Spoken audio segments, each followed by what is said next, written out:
It's called Let It Grow. Okay, and what was the inspiration for it? Well, I wanted to take some kind of household object and make it special and make it important.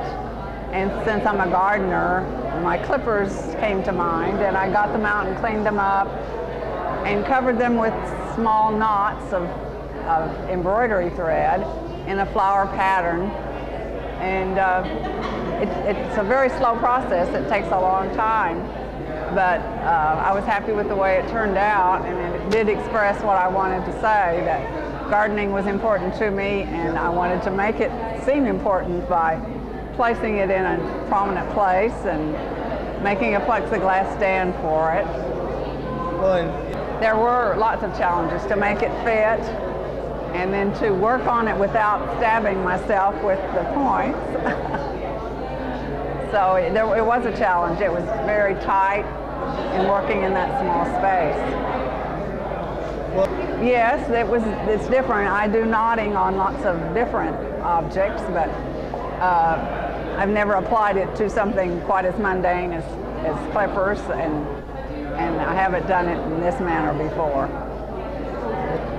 I'm not sure. I've been working a lot on containers, knotted containers and felt containers. That's probably what I'll do next. And how long have you been doing this?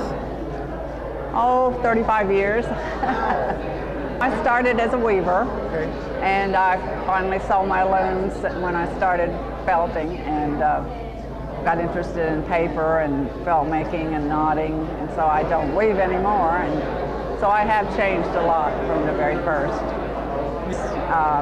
This felt and knotted piece, and then a container over here also. Well, the knotting is a very slow process, and I didn't realize how big that knotted gray area was going to have to be, and I had a deadline of this show opening. So I was working 12 hours a day at the end, and I'm making those tiny little knots to get it finished.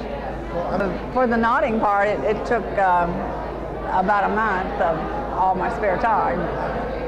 And the best in show, how long? It took several months working, you know, a few hours a day. So this works here represent a pretty significant part of your year. Yes, they do. Well, thank you for sharing that with us. Well, thank you.